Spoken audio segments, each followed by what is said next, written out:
How's it going? You have such a beautiful background. Thank you. Are you in Arizona right now? I'm in Phoenix. Yep. Lovely. So that's where you're based now. Yeah. And you were in New York for a period of time, yes? Actually, no, we've traveled like quarterly to New York, but I've been in Phoenix for the last 20 some years already. Oh my gosh. Okay. And then you've just connected with Angie throughout your Yeah, trips to New York.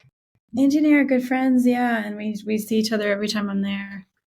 Yeah. She's so great. We've been like in each other's orbits for many years. We would run into each other at Deborah's Mama Medicine's ceremonies.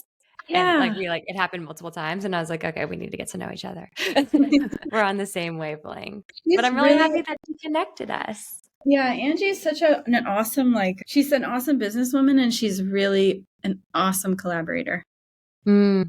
I really, really appreciate that about her. Yeah, she's so generous. So I'm excited to dive deeper because I've been using flower essences for a couple years now. And it was Mhm. only until recently that I really felt like I was in a state of receiving where they actually started to click and Mhm. like embody. And on that note, you have a lot of information on your site on Lotus Way, Mhm. all about what flower essences are. And you have a lot of beautiful metaphors in regards to the aura of flower essences and how when you create a flower essence, like that aura almost becomes a part of you. Can you explain a little bit more about the energy exchange that happens when we Mhm. consume flower essences? Yeah, I mean, I like to bring it to something, like you said, always to a metaphor that we already understand. And we have these cell phones in our daily lives. And we know that if we don't use headphones and we just like hold the cell phone up to our ear for, say, like an hour-long conversation, your ear starts to feel really fried and uncomfortable. Mm, And that's a really like simple daily experience that everyone has had with what happens when you introduce an electrical frequency or an energy into your field and your physical and etheric bodies that's not compatible with your own. mm, So in the case of flower essences, we're talking about mother nature energies and life force that is totally compatible with our own. So instead mhm, of like kind of draining us, it's like tuning the symphony orchestra. If there's mm, certain frequencies that are out of range or just a little off due to our stressful lifestyles, then the flowers will harmonize things and make everything really clear. And so they're not really making us anything that we're not already. It's mhm. more like they're tuning all the different instruments of our body if we were an orchestra making music. And in that way, it returns us to our true nature and us at our best, which, when we're at our best, we are loving and peaceful and kind.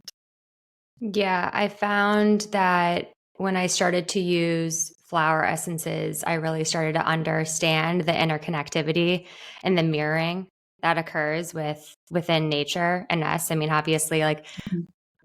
everyone came from the earth and we all came from the stars, even though that sounds esoteric and woo. And so it's like that's all interconnected. And so it makes sense that it's like bringing us back to source. It's bringing us back to Mhm. our, like you said, our truest, purest potential. Yeah, and we know that as kids, right? Like you Mm. play in trees and flowers and everything's fascinating when you're a kid. Everything's like full of wonderment and curiosity and like the earth is genuinely a paradise. I mean, if you remember, right, when you're a kid Mm. playing around, like whatever your first experiences were, it's like we're living in paradise. And then Mm. we get older and we kind of forget and then we ignore it. And then it's just like suddenly out of our purview. We don't see it. But if we Mhm. turn our attention back toward like what you said, Mother Nature as a mirror, that what we're drawn to is meaningful. Like we go into a flower shop and maybe we think it's arbitrary, but it's not. Like the flowers that we're drawn to in that moment are exactly what we need for healing. So Mm. there is this constant communication that's occurring between us and flowers and plants and Mother Nature. It just isn't visible necessarily. And so in the Western world, we tend to negate anything that we can't necessarily see with our eyes. Totally. That makes sense. You said that when you walk into a flower shop, there are typically flowers that you're drawn to. Mhm.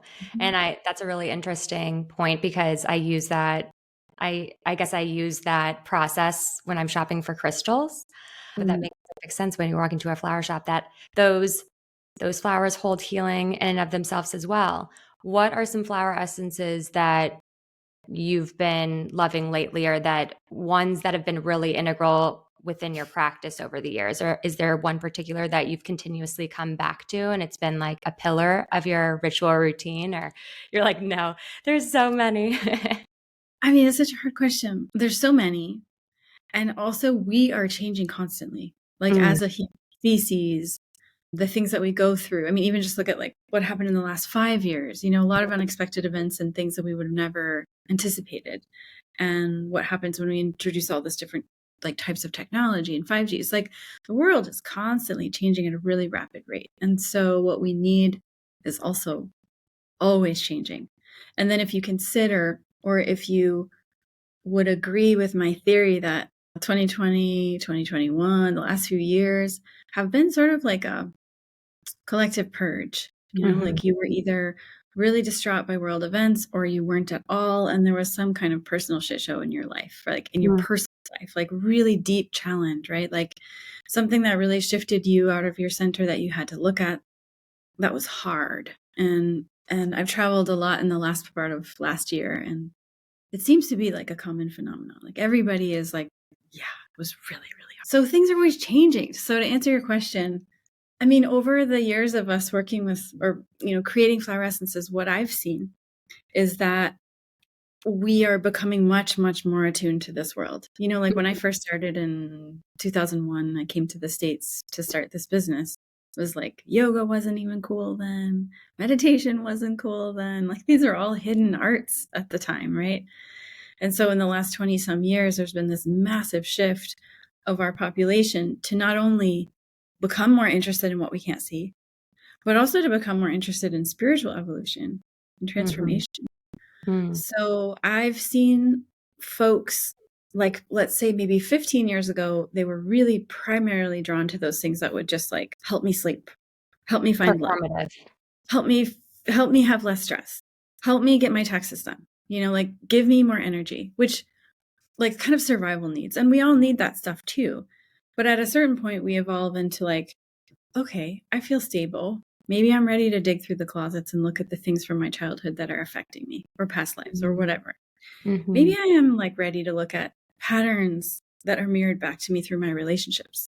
mhm, Then from there, like what's my relationship to the greater community? And then what's the collective consciousness patterns? mhm, So it's a really long answer to say lately, I'm finding blends like sacred awareness are really popular, where it's like really amplifying people's intuitive capacity and their sense of like what's true for them and their mm, knowingness. mhm, And the most recent one blend we came out with is called Divine Within, and it's a collection of flowers for like a deep sense of self-love and acceptance and expansion. mm, And then what's coming in the next 6 months are flowers that are to clarify our intentionality and purpose, as well as how that manifests itself in our legacy. Like, really thinking big about life is short. What do we want to do while we're here? And what's the mm. legacy that we're going to lead? And how do we kind of change our blueprint so that we can operate at a much more expansive level? Does that resonate with you? Yeah, 100%. Just like collectively, our consciousness shifting upwards and inwards.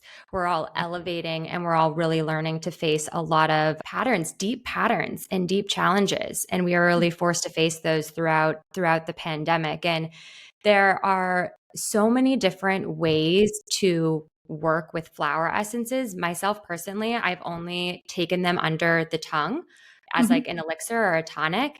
Can Mhm. you explain a little bit more how someone might work with nature or with Mhm. flower essences to support them in their transformational journey? Mhm. Yeah, so I mean, flower essence has been around for thousands of years, and the original way of taking it is to drink the dewdrops on the tops of the flowers every morning. So if you live in an area that gets dew, I'm in Phoenix, it's the desert. We have no dew here at all. It's totally impractical. But if you live in a place where there is dew and you know the flowers in the area and they're not poisonous you can drink the dewdrops, and that's a really beautiful practice, and you will feel the difference. Even just like spending time around trees and flowers and nature, or if you love gardening, the more you can get your hands or even just your energy field around plants and flowers, they are so selflessly clearing away our crap all the time. Mm. It's more than just oxygen, right?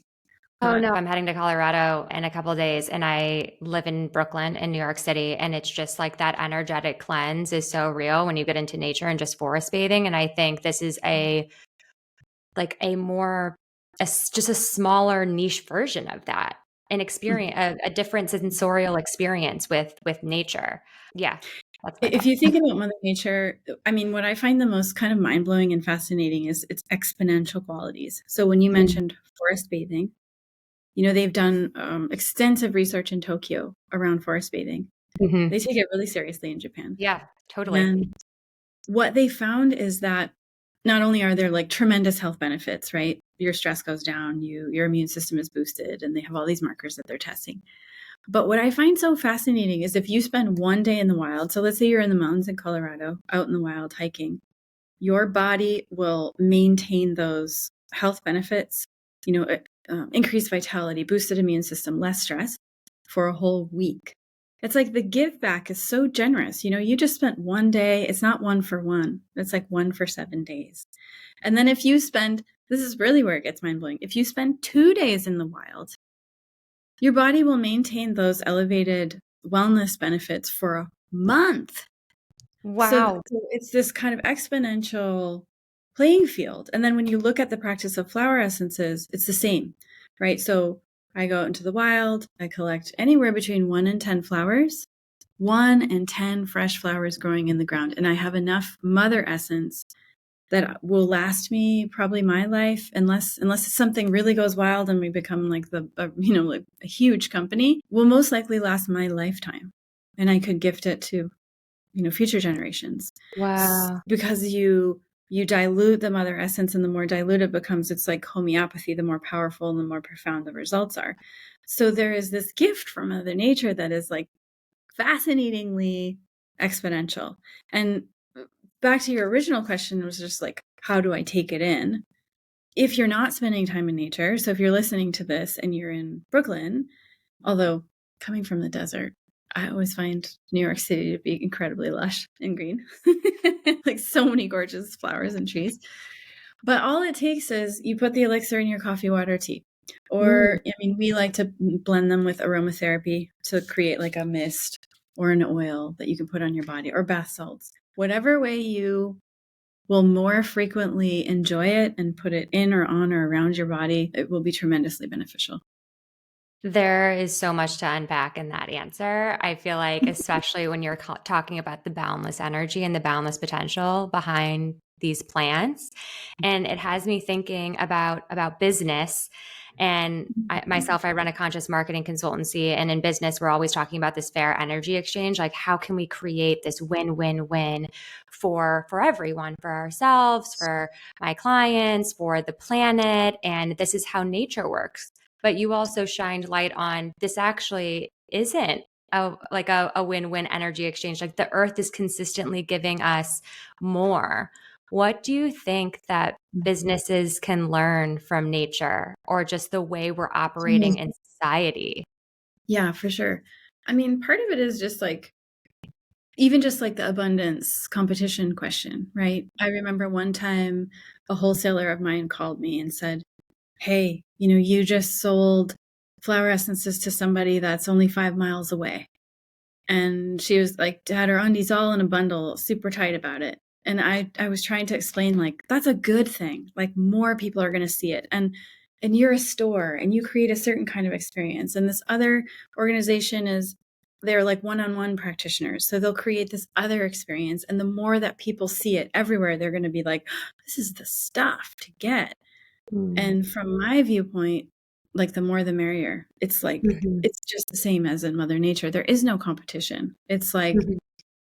really, truly expansive in that way. And so, I mean, you can think of it in terms of like business relationships, like we never measure, like for example, in customer service, we just pride ourselves on having the ultimate best customer service ever. Mhm. So if someone comes to us with a problem, we can give them recommendations. We can give them podcasts. We can give them referrals to somebody else. If a product arrives broken, like we'll replace it. Or they're Mhm. not happy with something, we'll go the extra mile to make them happy. Or they say that their parent died, we send them flowers. It's like just doing the right thing and being decent is almost radical today. Mm. And not looking at well, how much money did that cost us? It's Mhm. like, that isn't important. Like what's important here is the human relationship. Mhm. And, like you're saying, when you look at nature, this exponential quality, even just a tree, like one of the most intimate relationships we have is breathing. When you think like we could not survive without the trees. We Mm. are breathing the trees' air and they're breathing our air. It's this incredible, it's like making love to something that we're not even aware of, Mhm. we don't even We think take it about for that. granted. And a tree creates, if we have one tree, it's creating enough oxygen for you and I for the Mhm. year. I just think that in terms of scale, it's kind of like looking at how do you scale? And I don't have all the answers, but like the question I've been asking myself a lot in the last month is, how do I scale transformation? How do I scale human transformation? As Mhm. well as how do I scale the business? How do I reach 1 million people? How do I scale the talent of my team? How do I scale, the people who are crazy about our flower essences? How do I scale their ability to grow and expand and tell others and spread the word? It's a really interesting conversation. I don't have all the answers, but I believe, like you do, that we can use Mother Nature as a model, just to even the understanding that it is possible. Absolutely. I think there is a resacreding happening in business. And I think soul is becoming a new pillar in strategy and in growth overall. And Lotus Wei's production process in particular is very sacred. You you mentioned that you align your production at times with astrology, with astrological time, and flower essences are often created in a sacred space. Can you describe that process a little bit more and how you integrate soul within your business while also balancing that strategy and that growth and that potential? Mhm. I mean, it starts with the collecting of the flowers, right? And I think that from my experience, flower essences can only be as powerful as your deep and sincere wish to benefit. So, in collecting that flower, it's like you're working in tandem with the entity of Mother Earth. And the most, like, deeply and profoundly you can genuinely wish to benefit humanity, that's what gives the power to the flower essences. So, in a Mhm. sense, it's like that's my work. And honestly, also to look at all my weaknesses constantly, to evolve, to push myself to improve every single day. Like I must walk my talk because my organization and company can only be as good as I am because I'm leading it. So Mhm. if I up-level myself, I believe that even existing products, doesn't matter where they are in the world, they will elevate in terms of their life force and their energy and their capacity to impact people.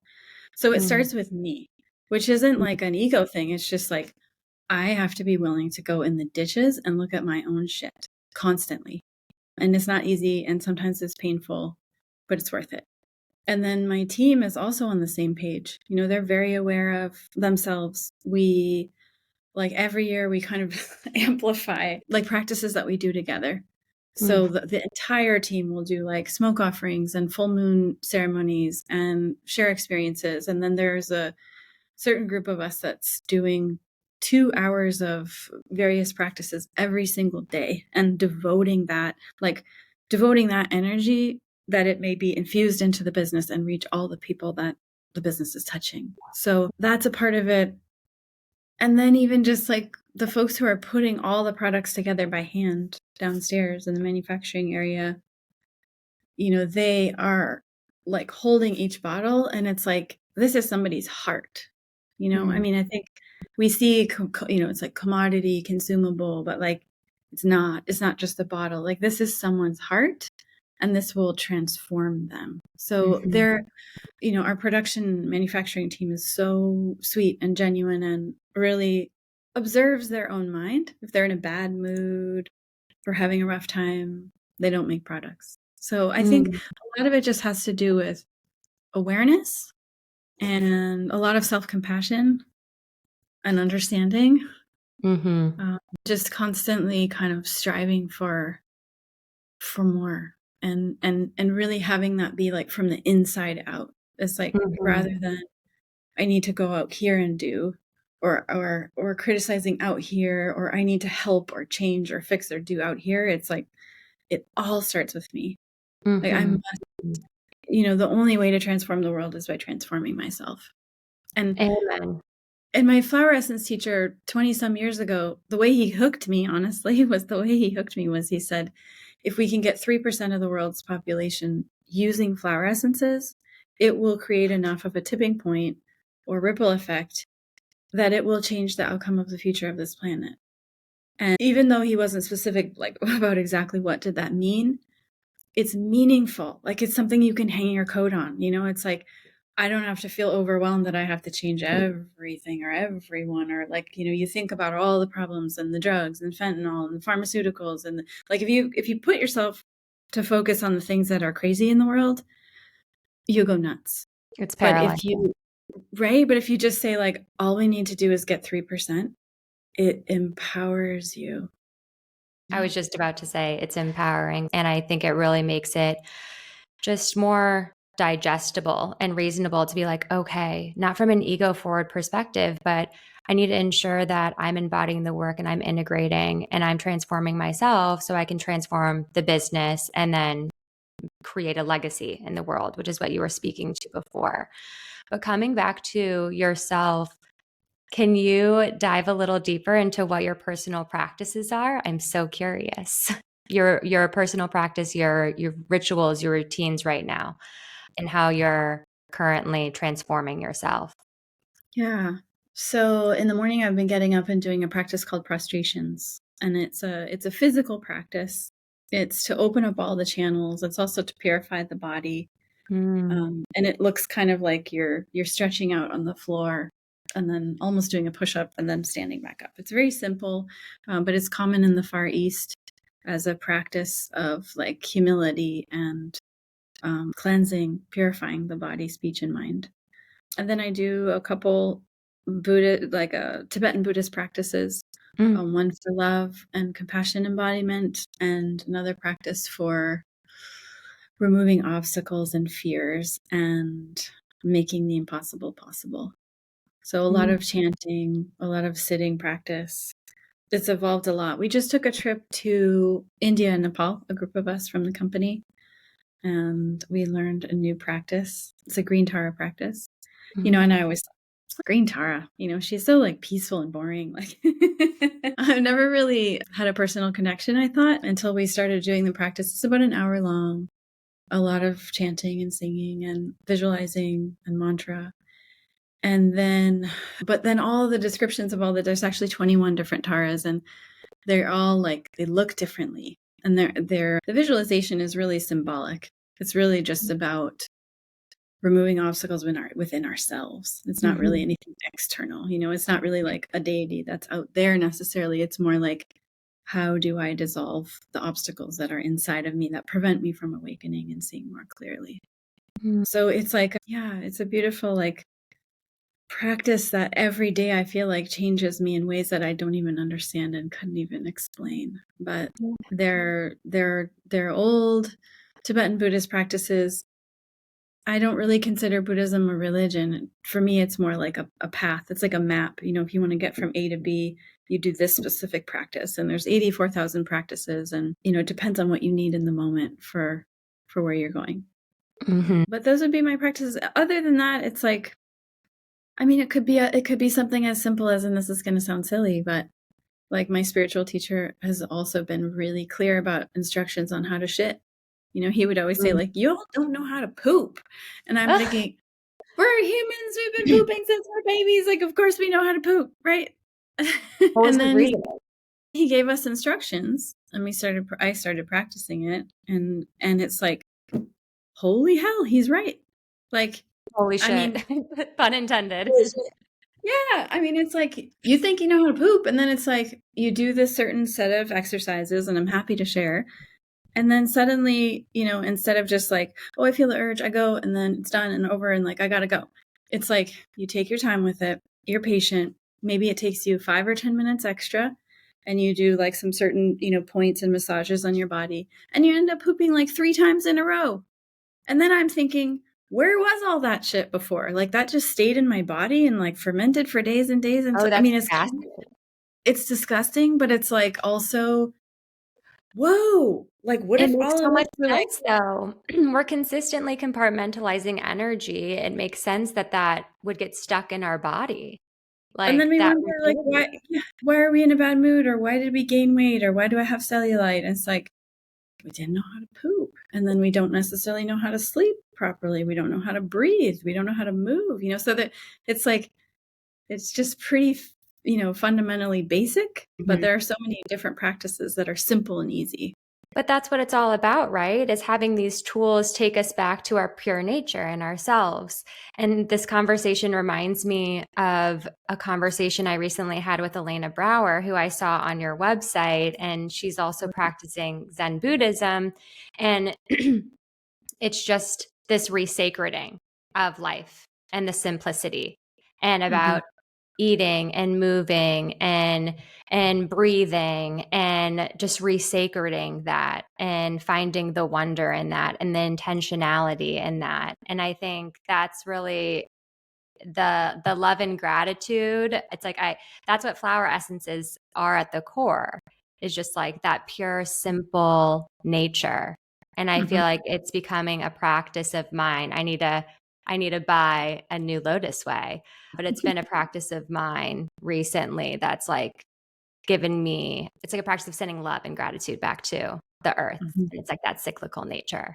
Yeah, I Yeah, mean, now you can get complicated with all different types of practices, but ultimately, I mean, the Sakyamuni himself said, if you want to become fully enlightened, like fully enlightened meaning 100% free of fear, anger, jealousy, greed, ignorance, all the crazy stuff. If you want to be fully realized, you can attain that simply by being aware of every single breath in and out from the mhm. moment you wake up in the morning until the moment you go to sleep. And Yeah, you don't always have to fly to India, that's or so so easy. much more simple. Pardon, what'd you say? Not easy, but simple. Definitely not easy. That growth journey is challenging, but it's where I found the most light at the end. It's where I've been able to connect deeper with myself, and I feel that you feel the same. What do you wish people understood about the wisdom of the earth a little bit more? I guess that it's a living entity, that it's a Mm. living entity. We're not living on a flying rock through space. It is a living entity. It is of service to us, and we work, synchronistically and symbiotically. But what that really looks like is it's a huge tool for dissolving a lot of the stories that we have in our mind. If you think about the old classic movie, The Matrix, Mm. and unplugging from, the Matrix, right? In a way, it's like, how do we unplug from all of these thought patterns and emotional patterns and triggers that we have and stories that we go through? And how do we just become present in the moment? Mm-hmm. It's again, super simple, but not easy. Because so much of the day we spend like thinking, and we think that we can figure out everything by thinking. And Mm-hmm. it's really the unhooking from all the thinking into just a natural present awareness state. And flower essences, or, I just say flower essences or the earth is in service to that. It Mm. directly helps. Like people will say, whoa, this is so weird. I've been working with flower essences and suddenly I have all this space between me and my trigger. Like it doesn't just like consume me. It's like I see it, and it's right there. And I'm like, that's interesting, but I don't really want to follow that same pattern, And then it's like my flower essence teacher used to say, we have up to 6 to 8 generations back in our family lineage of thought patterns. So it's like all this gunky gunk in our cellular memory that what we're trying to do is turn down the volume on that and turn up the volume on our true nature. And that's what flower essences and Mother Nature do.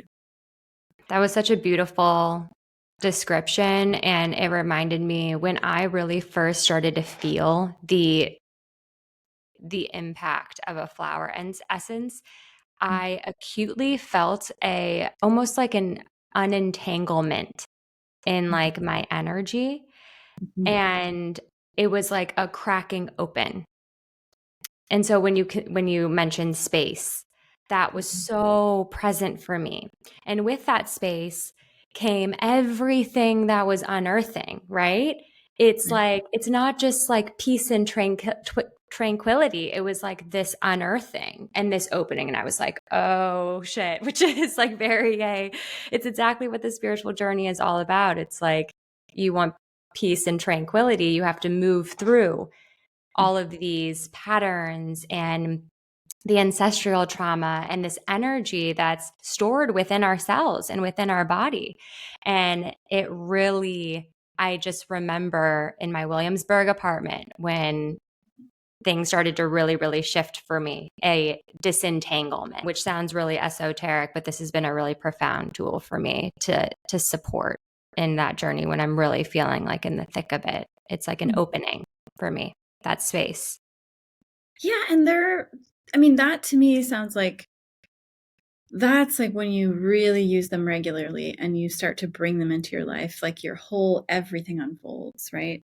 But even just like, an immediate something that you can put your finger on is like we have flower essences that make you laugh. We have a blend called Joy Juice. And you can put that in like if you're having a party or a dinner or something, you just put it in everybody's food and drinks and just watch. Like in a couple minutes, everyone will be laughing and kind of blissed out, like in that, like, oh, I'm just having so much fun and enjoying so much and like laughing so much that your energy, kind of gets hysterical. Or if you're having a hard time communicating, sometimes I remember when I did my podcast, there were days where I just suddenly felt like, oh, why aren't words coming out as smoothly as they usually do? Or I would have a hard time communicating with people in my life. And then you just use, like we have a blend called the one I was showing you, Sacred Awareness or Truth Teller. And immediately, within seconds, you feel different. So one of the things that's so interesting is it's not like multivitamins that you take them for a while and you're like, I think they're helping.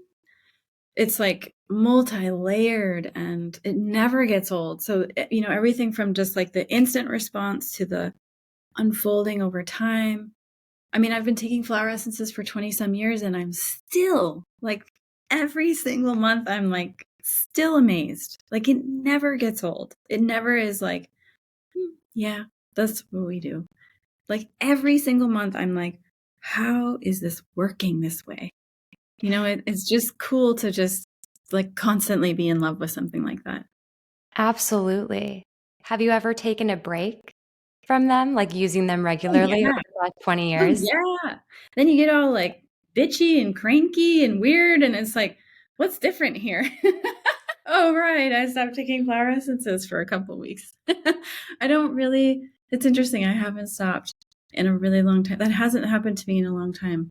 And in fact, I think use wise, it's just increased more and more and more. And I think that's probably just, like an intuitive thing that your body just kind of goes for it. Like, oh, I need that. Something else that I just thought of that your listeners might be interested in is there is this thing they never tell us in science class. This just blows my mind too, that there is a crystal inside of the middle of our head, right? They never tell us that in the form of the glandular system, right? And also in all the fluids and all the blood in our circulatory system, there is like a microcrystalline structure in our blood. So in essence, we are like walking crystals. And it's not just like, oh, the flower essence did it to me. We're working together. It's like you like, let's say I missed these flower essences into my field. And then the insane innate wisdom of the human body is in its crystal-like way, is that it amplifies the energies it comes in contact with. So you use the flower essences and then it amplifies it even stronger so that it affects all the people that are around us, not just us. And then also our body knows where to put it, like all the different meridian systems and acupuncture points. It knows where it needs to go, and it knows which flowers to bring in and which to kick out because I don't need it. It's like fascinating that our bodies and our ethereal bodies and energy systems are so incredibly wise that they're just instantly at the speed of light knowing how to do that. Oh my gosh. Yes. It reminds me of a conversation I recently had with Heather Askenazi of Energy Muse. And she talked about how our bodies are essentially a human crystal. And we're all very aware that, our energy, our soul hears what we're talking about, but you really do. You have the ability to program your body to a certain extent in your energy. And we are so impressionable. Our energy is, I did not know that our blood or our brain held a crystal within it, a micro crystal. But one of my mentors, Maureen Dodd from Ash Wellness Center, she's now in Santa Fe now, but she told me that, crystals are really embedded in our everyday technology. They're even in our iPhones. And there's like a little clear quartz crystal that's powering our iPhone. And we don't really realize that the earth is powering us all. Obviously, like the sun, we forget. We think that our technology is powering us and all of our, all of these devices. But it's like if we were stripped away of everything, we would still be okay because we are like so intertwined and connected with nature. It's actually the earth, crystals, flowers that are powering each and every one of us. We just have to be reminded of that. It's like the old quartz watches, right? And I mean, it's funny to think like, oh, right, we don't have to plug ourselves in the wall or anytime. We run ourselves. It's like, just go take a walk outside and ground in the earth. I feel like I have to remind myself a lot in New York City, but I guess being in the desert, you have to remind yourself a little bit as well. But it really, I think it again just reminds us that it doesn't always have to be so challenging and hard and convoluted. Healing and transformation, the more we can simplify that and simplify this overabundance of rituals and routines and bring it back down to earth and root, we'll then be able to rise that much more. Yeah, I agree. Well, thank you so, so much. This was such a beautiful conversation. I feel like I have many more questions to ask you, but I am so excited to dive deeper into Lotus Wei and all of your experiences and incredible projects and products. But where can everyone find you and engage with your offerings? Yeah, I mean, it's on our website, Lotus Wei. It's Lotus like the flower and then wei.com.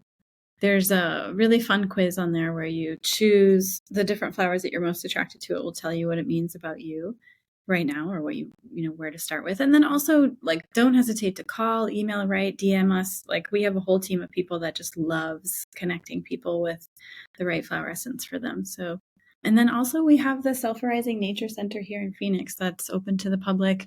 Everything from a store to events to various practitioners, acupuncturists, applied kinesiologists, all kinds of fun things happening here. People can come and visit. Amazing. I'm definitely going to have to stop by the next time I'm in Arizona. That sounds like my haven, a happy place for sure. But thank you so, so much for your time and for all of your earth wisdom. Okay, thanks so much.